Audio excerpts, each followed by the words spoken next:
वालेकुम अस्सलाम। अरे बैठो। कि मैं आप नौजवानों के बीच में यानी आवाम में उधर आकर खड़े होकर के बात करूं, लेकिन आप लोग का जोश जैसा मेरी आवाज से आपके दिलों तक पहुंचूंगा, ना भी देख पाए मुझे, आपके दिल में मुकाम करूंगा इंशाअल्लाह। मैं कह रहा था कि जब मैं यहाँ मैं बैठा तो ही कर रहा था जिस हालत में है उसी हालत में बैठे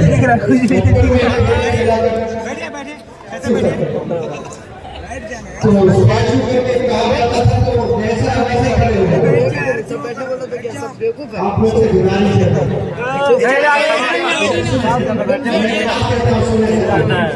जो मुझे देखना चाहते हैं, मेरा वादा है इस स्पीच के बाद आप लोग जिस एंगल से देखना चाहते हैं देखेंगे, और जो सुनना चाहते हैं वही बाकी चाय पानी और पता नहीं क्या क्या करते हैं वो करने आप जा सकते हैं। जो सुनना चाहते हैं वो खामोशी इख्तियार करें, और जिसकी जुबान पर कंट्रोल नहीं है वो बाहर चले जाए प्लीज। मेरे एक मैसेज को भी आप लोग अभी तक कन्वे नहीं करने दिए, ये पूरे 15 साल में पहली दफा हो रहा है। इसलिए कह रहा हूं कि मुझे दोबारा आना है बिहार में, और बार बार आना है इंशाअल्लाह बिहार में इंशाअल्लाह। लेकिन मैं कहीं जाऊं तो बिहार के नौजवानों की मुझे तारीफ करनी चाहिए, लेकिन आप मुझे इन्हीं वजहों के बाद पता ही नहीं करते, बात ही नहीं करने दे रहे आप लोग, आप ही बात कर रहे हैं। तो मैं गुजारिश करता हूँ कि 10,000 नहीं मिले हैं, सबको तकसीम करना है, तो आप ही मोटिवेशनल स्पीकर बन जाए और आप ही बातें करते हैं।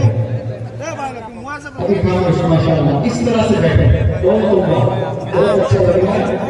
और मैं कहने की कोशिश कर रहा था कि मैं आवाम में आकर बात करूं, नौजवानों की ताकत को मैंने देखा, कोई पतलून खींच रहा है, कोई शर्ट खींच रहा है, कोई हाथ इधर से खींच रहा है, और ये शरीर को मुझे अभी तक दर्द हो रहा है। मतलब जिसने भी मेरे राइट साइड से एस्कॉर्ट किया है उसने खूब आजमाया है। यहाँ के गोलियों में बड़ी ताकत है, यहाँ के चावलों में बड़ा दम है माशाअल्लाह, और यही ताकत, यही दम, यही आप लोग अगर तालीम में दिखाएंगे तो इस सरजमीन किशनगंज से एक नहीं 1000 मौलाना अबुल कलाम आजाद पैदा होंगे, कई डॉक्टर एपीजे कलाम पैदा होंगे, कई मौलाना गुलाम साहब मस्तानी पैदा होंगे इंशाअल्लाह, जो रेवोल्यूशन लाएंगे इस दुनिया में। लेकिन अफसोस हम नौजवान जितने भी यहाँ देख रहे हैं, मुझे सुन रहे हैं, वो लोग हवा में उड़ने वाला पता नहीं क्या बोलते हैं, ग्राउंड कहते हैं, ग्राउंड को देख रहे हैं या हमारी स्पीच सुनने हैं। जब ग्राउंड उड़ता है मुझे 0.1% भी डिस्टर्बेंस नहीं होता। आप लोग ऐसा देखते हैं जैसे कोई बरात सवारी उतरी है आसमान से आपको लेके जाने, बुरा जो आप सल्लल्लाहु अलैहि वसल्लम कही है। आप लोग फोकस करें, सुनेगा। अल्लाह ने इस दुनिया को बनाया है, हम सब लोग बहुत वाकिफ हैं इससे, और इस पूरी दुनिया में एक ऐसा देश है जो तालीम में और खेल में, स्पोर्ट्स में और टेक्नोलॉजी में खूब तरक्की कर रहा है, और उस देश का नाम है भारत, हिंदुस्तान, इंडिया। और इस इंडिया में बहुत से नौजवान रहते हैं, और इस इंडिया में बहुत से नौजवानों में जोश भी है, टैलेंट भी है, जज्बा भी है। और ये टैलेंट, जोश, जज्बा, पागलपन, दीवानगी का मरकज मुझे बिहार में नजर आता है। ये बिहार टैलेंट का मरकज है, जोश और जज्बे का मरकज है। इसमें कुछ ऐसे नौजवान बच्चे तारीख रचे हैं जिनके पास कुछ नहीं था, पहनने हफ्ता के कपड़े तक नहीं थे, फटे कपड़ों पर स्कूल कॉलेजेस जाकर तारीख इतिहास रचे हैं। नौजवान बच्चों में उनके पास कपड़े नहीं थे, किताबें नहीं थे, रिसोर्सेस नहीं थे, 3 वक्त का खाना नहीं था, लेकिन एक चीज उनके पास में थी, वो इरादा था। और उस इरादे के साथ उनमें जज्बा भी था, जुनून भी था, पागलपन भी था। और वही जोश, जुनून, जज्बे को लेकर बिहार के नौजवान बच्चे, जो पहले हिंदुस्तान का सबसे टफ एग्जाम माना जाता था यूपीएससी, अब पूरे वर्ल्ड का सबसे टफ एग्जाम होता है यूपीएससी का। भारत में जो एग्जाम होता है, पहले सिर्फ वो भारत का सबसे टफ एग्जाम था, अभी पूरे वर्ल्ड का सबसे टफ एग्जाम कहला जाता है। और वो टफेस्ट एग्जाम लिखकर अक्सर नौजवान भारत के इस बिहार से कामयाब होते हैं। इससे मालूम ये होता है उनके पास में कुछ नहीं है, लेकिन इरादा है और जोश है। और यहाँ न जाने कितने नौजवान बैठे हैं और मुझे सुन रहे हैं, और आप लोगों को यकीन नहीं है कि आप क्या क्या कर सकते हैं इस दुनिया में। एक दिन है और दिन के 24 घंटे हैं।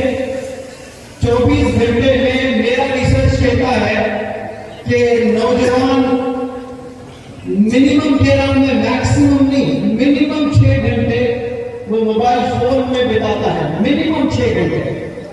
और मिनिमम 6 घंटे एक नौजवान अगर बिताता है तो महीने में कितने हुए घंटे? 180 घंटे हुए। और साल में कितने घंटे बिता रहा है? करीब 2150-60 घंटे बिता रहा है। वैसे 10 साल का हिसाब लगा लें तो करीब 25,000 घंटे वो अपने जवानी के, कीमती जवानी के 25,000 घंटे सिर्फ मोबाइल पकड़कर अपनी एनर्जी को जाया किया और अपनी जिंदगी को बर्बाद किया।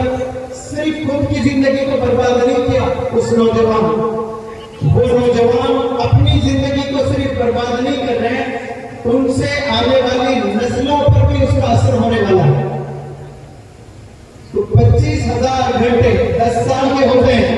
अगर एक दिन में 6 घंटे आप हाथ में मोबाइल पकड़ते हो, इस मदरसा जो जामिया हुसैनिया मदनी नगर में और किशनगंज में वाक़ है, इस मदरसे से पूरे जिम्मेदारी से मैं कह रहा हूं, ये 25 घंटे बजाय मोबाइल हाथ में लिए अगर आप किताबें थाम लेते हो तो मैं पूरे जिम्मेदारी से कहता हूं कि आप लोग हर चीज इस दुनिया में कर सकते हो। आप साइंटिस्ट भी बन सकते हो और इसी सरजमीन में बिहार और किशनगंज से आप लोग चांद पर भी जा सकते हैं इंशाअल्लाह। आप पूरी दुनिया को फतेह कर सकते हैं, क्योंकि बचपन भी होता है, जवानी होती है, फिर उसके बाद में बुढ़ापा होता है। और बिलखुसूस जवानी के अगर आप 2-3 हिस्से कर लें, जो 13 साल से शुरू होगा 30 साल तक, 40 साल तक में अगर आप रख लें तो 13 साल से 23 साल ये जिंदगी का वो मरहला है, वो फेज है जिसमें 90% नौजवान बच्चे अपनी जिंदगी को बर्बाद करते हैं। अपनी जवानी का जो जोश, एनर्जी है, वो गलत डायरेक्शन पर इन्वेस्ट करते हैं। उसे हर नौजवान में जोश है, जज्बा है और कुछ करने का हुनर है, माशाअल्लाह हर नौजवान में होता है। बमुश्किल 5 या 10% ऐसे नौजवान बच्चे हैं जो टैलेंटेड नहीं होते हैं, मतलब अगर वो मेहनत भी करते हैं तो वो बचपन से ही कमजोर है। ये कुन फयकुन का मालिक अल्लाह सुब्हानहू व तआला हर चीज हर बंदे को नहीं देता है, लेकिन 90% बच्चों को अल्लाह ने वो जोश दिया है, वो जज्बा दिया है जो हर चीज आप कर सकते हैं इस लाइफ में। लेकिन वो 90% बंदों में जो अल्लाह ने जोश जज्बा दिया है उसमें बमुश्किल, मैं कह रहा हूं बमुश्किल 5% नौजवान बच्चे अपनी एनर्जी सही डायरेक्शन में इन्वेस्ट करते हैं। और वो सही डायरेक्शन क्या है? वो सही डायरेक्शन है दीनी तालीम और मॉडर्न एजुकेशन। ये दो हासिल करना बेहद जरूरी है। लेकिन नौजवान बच्चे आज अक्सर आप देखें सारे नौजवान बच्चों के हाथ में मोबाइल फोन है, हाथ में सिगरेट है, हाथ में गुटखा है, हाथ में गांजा है और हाथ में ड्रग्स के पता नहीं क्या क्या नए टिक्के आ रहे हैं वो पाए जाते हैं।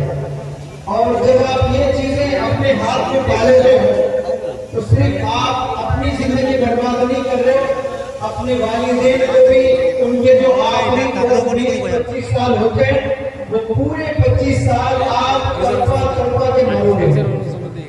उनकी जो जिंदगी होती है आखिरी 10 साल 20 साल की, हर एक पल खुशी देना है आपको। लेकिन 90% नौजवान बच्चे वालिदैन को तड़पाते हैं, सताते हैं, घुट कर मर जाते हैं वालिदैन। मैंने जो देखा है, जो नौजवान गुनाहों में मुलविस है और जिनके पेरेंट्स परेशान हैं, कई पेरेंट्स तो मेरे पास आकर कहते हैं कि सर मैं इतना परेशान हूं मेरे बच्चों को लेकर, अगर मेरा मजहब खुदकशी करना, सुसाइड करना इजाजत देता तो मैं कभी के मर जाता। ये बाप के जुबान से कलिमात निकल रहे हैं, किसकी वजह से निकल रहे हैं? नौजवान बच्चों की वजह से निकल रहे हैं। सिर्फ आपने गलत बच्चों से 2-3 गलत बच्चों से दोस्ती इख्तियार कर ली आपने, और वो 2-3 बच्चे आपके वालिदैन को रुला रहे हैं, आपके वालिदैन को सता रहे हैं, आपकी जवानी को बर्बाद कर रहे हैं, आपकी जिंदगी को बर्बाद कर रहे हैं। आपकी शादी होगी, बच्चे होंगे और बच्चों की भी जिंदगी बर्बाद होगी। वो बच्चों की भी जिंदगी बर्बाद करने वाले कौन है? वो आपके 3 या 4 या 5 बच्चे हैं जिनके साथ जवानी का वक्त आप बिताते हो। आज अपने आप से पूछ लें कि आपके 3 बेस्ट फ्रेंड्स कौन है? वो 3 बेस्ट फ्रेंड्स का मिशन क्या है? उनका मिशन क्या है?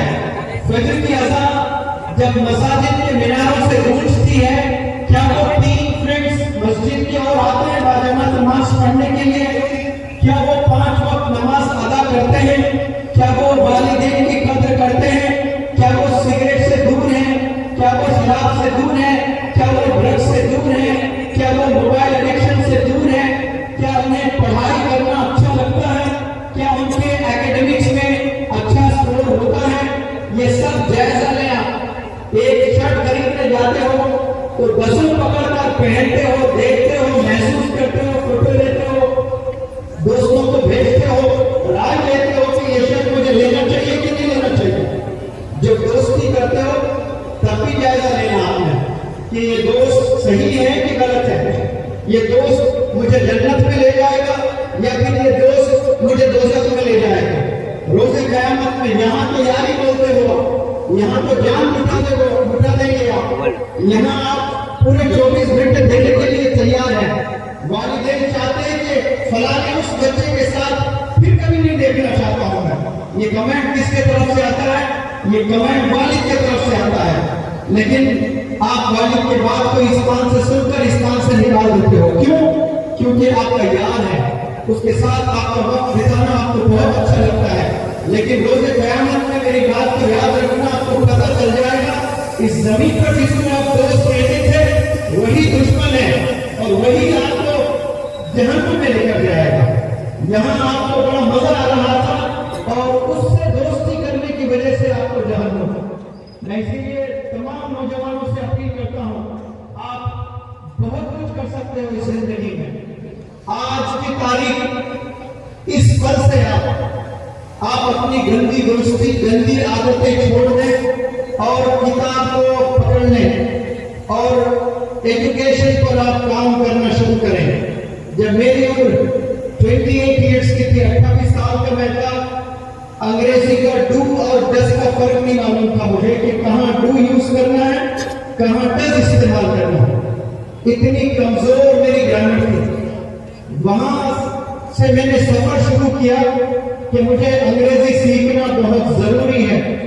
वक्त इजाजत नहीं देता, वरना मैं बहुत कुछ बताता आप लोगों को। कुछ वीडियोस में भी है, आप लोग तलाश करके आप देख सकते हैं। 28 साल में मैंने कुछ सोचा कि टीचर बनना है, स्पीकर बनना है, ये भी ख्याल नहीं आया। 28 साल में मुझे बस ये ख्याल आया कि मैंने इंग्लिश मीडियम से तालीम हासिल की है और एक बहुत बड़े कॉर्पोरेट हॉस्पिटल में मैं जॉब कर रहा हूँ, और हिंदी मीडियम से, तेलुगु मीडियम से, पता नहीं दूसरे स्टेट से आए हुए बंदे हैं, कोई उड़ीसा से, कोई बिहार से, डॉक्टर से अंग्रेजी में बात कर रहे हैं, और मैं इंग्लिश मीडियम से तालीम हासिल करके डॉक्टर्स जब टेलीफोन करते मैं अवॉइड करता। फिर एक एहसास जागा मुझ में कि मेरी तालीम तो इंग्लिश मीडियम से हुई है और मैं 1 मिनट 30 सेकंड डॉक्टर से अंग्रेजी में गुफ्तगू नहीं कर पा रहा। तो मेरी जिंदगी का मुझे तो हैदराबाद छोड़कर वापस मेरे गांव जाना चाहिए, या फिर इसी शहर हैदराबाद में मुझे मेहनत करके अंग्रेजी सीखना है। तो दौरान लर्निंग जब मैं सीख रहा था, मेरे वालिद बीमार होते जाते तो मैं क्लास को छोड़कर वापस चला जाता था वालिद की खिदमत करने के लिए। इस तरह से एक बैच मैंने 3 दफा किए, क्योंकि मैं चाहता था कि एक बैच में जितना भी सिलेबस होता उसका एक भी सेशन में मिस ना करूं। मेरे उस्ताद कहते आप तमाम स्टूडेंट्स में सबसे टॉप आप ही हैं, अब ये बेसिक बैच छोड़ के आप एडवांस में जाएं। मैं उस्ताद से कहता नहीं, मैं जब तक एडवांस बैच में नहीं जाऊंगा तब तक आपके सारे बेसिक बैच के सेशंस अटेंड ना कर लूं। लेकिन बाद बीमार होके वापस गाँव चले जाता, 4-5 दिन के बाद फिर वापस आता। इस तरह से 3 महीने के बेसिक के 3 बैचेस मैंने अटेंड किए। फिर एडवांस किया मैंने, एडवांस प्लस किया मैंने। मेरे रिश्तेदार मामा के पास में रहकर मैं तालीम हासिल करता था। मेरे रिश्तेदार, मेरे दोस्त ऑलमोस्ट क्रिटिसाइज करते थे कि और कब तक आप अंग्रेजी में वक्त बिताओगे, कब तक सीखता रहेगा तो अंग्रेजी, कब तक वक्त अपना बर्बाद करेगा अंग्रेजी सीखने में। और उन्हें नहीं मालूम था कि मुनव्वर ज़मां 2023 में बिहार आकर इतने नौजवान बच्चों से इंटरेक्ट कर सकता है। तब उन्हें नहीं मालूम था, तब लोग क्रिटिसाइज कर रहे थे, लेकिन मैंने हिम्मत नहीं हारी है। पूरी ग्रामर सीखने के बाद भी मुझे बात करने नहीं आता था, फिर वहां मैंने मेहनत की है। लेकिन ये सब मैं आपको इसलिए बता रहा हूं कि 28 साल के बाद अगर आपकी अकल है और आप कुछ करना चाहते हो तो आपके कामयाब होने के चांसेस बबुश के 10% है।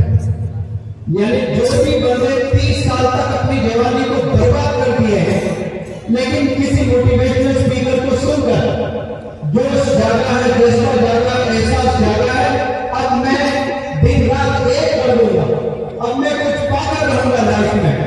लेकिन कामयाब होने के चांसेस कितने हैं? 10 से 20%। और 30 साल में अपने ठिकाने पे आए और मेहनत कर रहे हो दिन रात, और 80% फेल होने के चांसेस है। और 20 साल में यानी 10 साल से 20 साल तक आपने अपनी जवानी बर्बाद कर दी है, लेकिन 20 साल में आपने अपने ठिकाने पे आई है। और वहां से आप अपने गंदे काम, गंदे दोस्त सब छोड़कर आपने किताब हाथ में थाम लिया है, बुक्स आपने हाथ में थाम लिए हैं, और मैं यहाँ से रोजाना 8-10 घंटे इल्म में बिताऊंगा, मेहनत करूंगा, अच्छे टीचर्स के सोबत में मेरी जवानी को गुजारूं, अच्छे उलमा हजरात के साथ मैं अपने आप को बिताऊंगा उनके साथ। अगर ऐसा इंसान 20 साल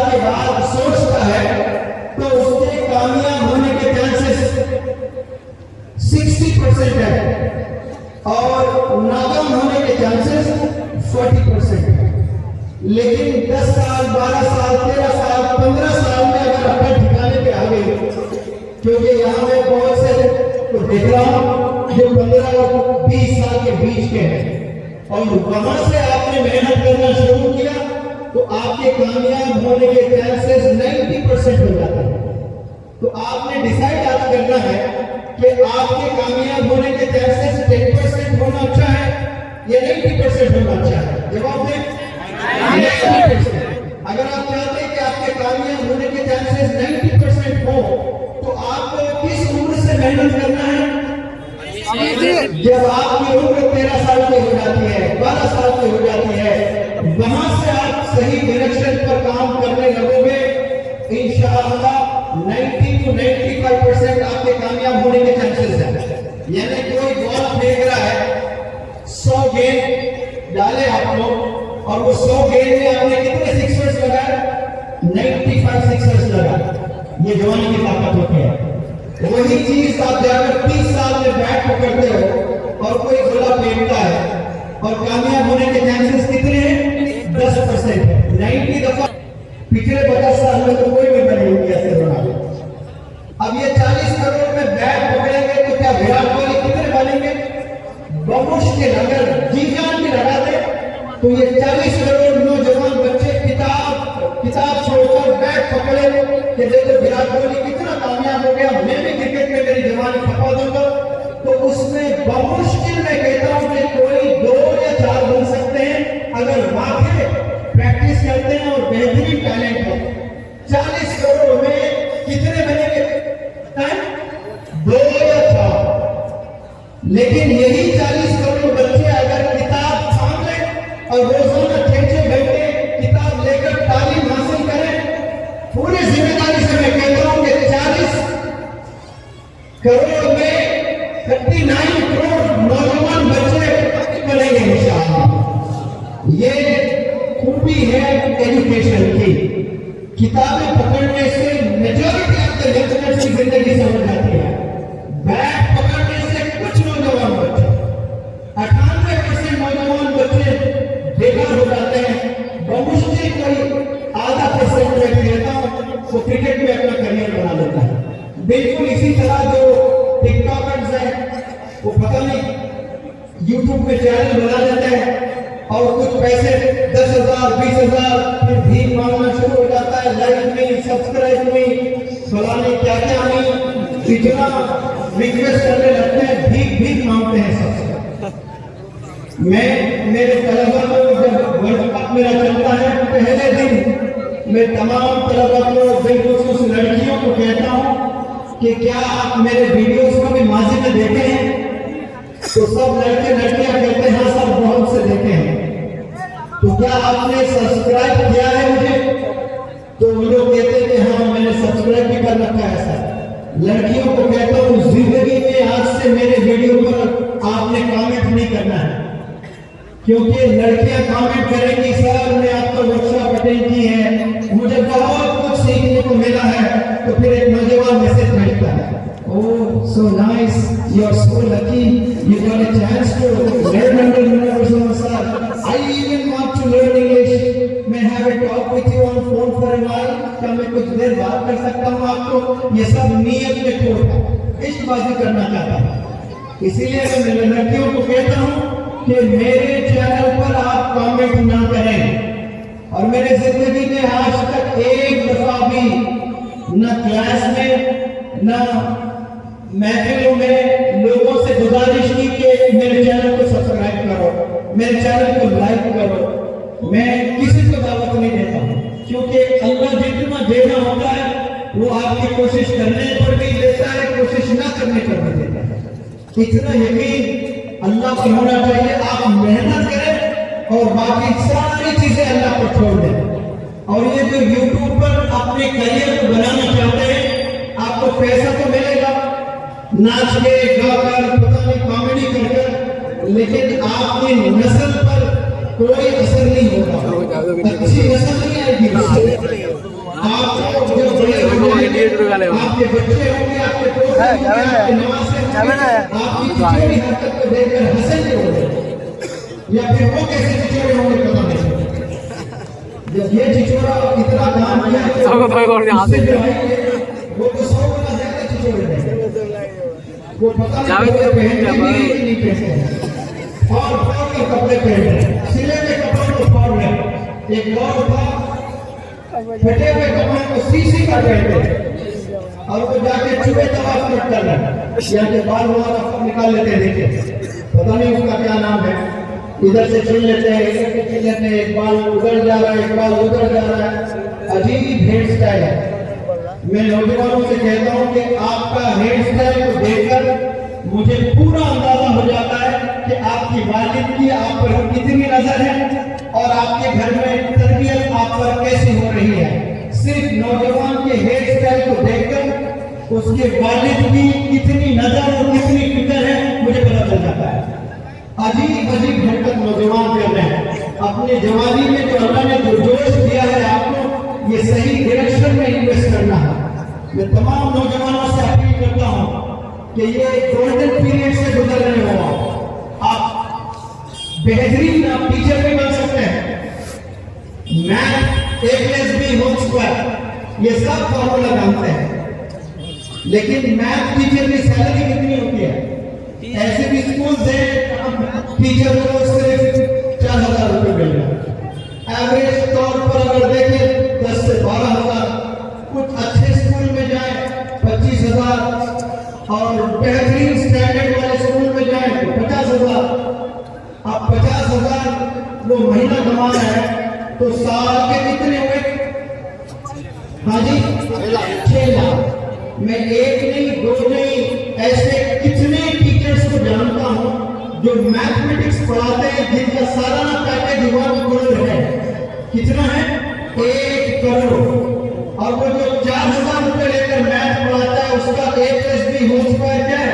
A square plus B square plus 4AB। जो 1 करोड़ रुपए लेकर मैथ पढ़ाता है उसका A+B होल स्क्वायर कुछ अलग है या वही है? दोनों के फॉर्मूले सेम है। ये 1 करोड़ कैसे बना लिया और ये सिर्फ 4,000? क्योंकि उसने इल्म के पूरे डेप्थ में वो चला गया। उसने गजब का मेथोडोलॉजी डेवलप किया और सिर्फ एक मेथोडोलॉजी डेवलप नहीं किया और जो पढ़ाता है तो बच्चे रिजल्ट भी ले आते हैं। गोया उसका कोर्स रिजल्ट ओरिएंटेड हो जाता है। तो ये मेथोडोलॉजी आप डेवलप करेंगे इंशाअल्लाह मैथमेटिक्स के जरिए से अकेले हलाल की कमाई होगी। 1-1 करोड़ भी आप कमा सकते हैं। ऐसे न जाने सिर्फ 1 करोड़ तो पैकेज है उसको बेहतरीन महल जैसा घर दिया जाएगा। उसको बेहतरीन कार दी जाएगी और बड़े जबरदस्त इंसेंटिव दिए जाएंगे और ऑनर किया जाएगा। उसको दामाद की तरह देखा जाएगा। सिर्फ उसने एक मेथड को डेवलप किया है। 40 साल से मैथ्स पढ़ा रहे उनकी सैलरी 10,000 रुपये है। क्यों? उसने सब्जेक्ट के डेप्थ में कभी जाने की कोशिश नहीं की। उसने एक नए तरीके से मेथड डेवलप करने की कोशिश नहीं की है। मैं सऊदी अरेबिया जाकर इमाम हरम की फैमिली को अंग्रेजी पढ़ाने का मुझे मौका मिला था। वहां पहले दिन जब मैं गया तो इमाम हरम की फैमिली के भाई उन्होंने कहा कि आपको हम 25 लाख रुपए देंगे। 30 दिन होने के बाद बिना मुलाकात किए मैं बॉम्बे की फ्लाइट लेकर आ गया और वो लोग जब पूछे मैंने बताया कि ये वो सरजमीन है जहां से कलमा गूंजा है और आप लोग की बदौलत से पूरे दुनिया में इस्लाम की खुशबू फैली है और इस बंदे को अल्लाह ने छोटा हुनर दिया और ऐसे अरब की दुनिया में जाकर मुझे पढ़ाने का मौका मिला जो कलमा गूंजा है और जिसकी खुशबू से पूरी दुनिया महकी है। वहां इस बंदा अपने तरफ से कुछ कंट्रीब्यूट करना चाहता है। मुझे पैसों की जरूरत नहीं। 25 लाख इंग्लिश सिर्फ ग्रामर पढ़ाने की वजह से। ग्रामर भी नहीं पढ़ा मैंने, ऐसे सेंटेंसेस पढ़ाए जिसमें कोई सब्जेक्ट ही नहीं है। जब सब्जेक्ट ग्रामर में नहीं होता है तो कोई उसको भी नहीं लगता है। वो चीजें पढ़ाए 25 लाख देने के लिए तैयार। एक इंटरनेशनल स्कूल में पढ़ाया 10 लाख रुपए में, वो तो लिया मैंने, क्योंकि झूठ नहीं बोलना चाहिए। दिल्ली पब्लिक स्कूल वहां पर पढ़ाया मैंने, बड़ी अच्छी रकम मिली मुझे। क्या पढ़ाया मैंने? 12 टेंसेस पढ़ाया। और वो 12 टेंसेस पढ़ाने कितने टीचर्स अवेलेबल है भारत में? बहुत से टीचर्स हैं, लेकिन मैंने एक मेरा मेथड डेवलप किया और वो मेथड डेवलप करके पढ़ाने लगा तो सिर्फ इंडिया नहीं, अब मेरे वर्कशॉप्स में अमेरिका से, यूके से, ऑस्ट्रेलिया से, सऊदी अरेबिया से, इटली से, अफ्रीका के बच्चे अभी आ रहे हैं पढ़ने के लिए। क्यों? सिर्फ मेथड को देखा। मैं आप नौजवानों से अपील करता हूं कि जो भी सब्जेक्ट, जब नौजवान आकर मुझे पूछता है कि मुझे क्या बनना चाहिए, मैं कहता हूं कि नहीं बनो। तो एक नौजवान को बड़ा गुस्सा आया, क्या सर आप मुझे ऐसे बोलते हो, नहीं बन जाओ। मैंने कहा जावेद हबीब को जानता हूं? जावेद हबीब फ्लाइटों में घूमता रहता है, कोई दूसरा नाई बाल काट रहा, उसके पैसे जावेद हबीब। दुनिया का one of the best hair stylist है, उसने ऐसे ब्रांचेस बनाए हैं, वो घर में बस बैठ के कॉफी पी रहा है, कोई बंदा उससे हजारों किलोमीटर दूर अपने गांव में बैठकर बाल बनवा रहा है, उसके पैसे उसके अकाउंट में जा रहे हैं। जो भी करे क्रिएटिविटी से करें, जमाने को समझते हुए करें। ये स्किल्स का जमाना है और बहुत स्किल्स आपने सीखने हैं और बड़ा जबरदस्त। ऑस्ट्रेलिया एक बंदा है जिसका नाम है निकी विजुसिक। इसके 2 हाथ नहीं है, 2 हाथ नहीं है, इसके 2 पैर नहीं है, पंजे हैं लेकिन पैर नहीं है। और ये पंजे, आप पंजे सबके होते हैं ना, ये कमर से लगे हुए हैं और ये पंजे कमर से लगे हुए हैं। 2 हाथ बिल्कुल नहीं है। वो स्विमिंग भी करता है, वो स्काइंग भी करता है, वो खुद खाना बनाता है, वो लैपटॉप खुद ऑपरेट करता है और एक गजब का मोटिवेशनल स्पीकर है। आज से 10 साल पहले मैंने सुना था कि वो ऑस्ट्रेलियन अमेरिकन है। वो अब जैसे मैं आपके पास आकर बात कर रहा हूं, वो आकर बात करता है तो 2-3 घंटे के वो 25 लाख रुपए लिया करता था। आपको पता नहीं कितना ले रहा, सिर्फ जुबान खोलकर बात करने के 25 लाख रुपए। गोया वो एक दिन की कमाई कितनी है उसकी? 25 लाख। क्या बोलेगा? मैं जो बोल रहा हूं वही बोलेगा, या इससे और कुछ अच्छा बोल सकता है। लेकिन मशहूर क्यों हुआ? उसके पास हाथ नहीं है, उसके पास पैर नहीं है। आज हाथ पैर रखकर कितने नौजवान बच्चों को तैरना नहीं आता, हाथ पैर है कंप्यूटर ऑपरेट करना नहीं आता, हाथ पैर है खाना बनाना नहीं आता है, हर चीज खुद करता है, सीढ़ियां चढ़ता है, सारी चीजें करता है। अल्लाह ने गजब का टैलेंट दिया है हम सब लोग को, हम लोग उस पर मेहनत नहीं किए हैं। इमेजिन करें कि अल्लाह ने आपको 2 प्यारे हाथ दिए हैं, 2 प्यारे पैर दिए हैं, 2 प्यारे आंख दिए हैं।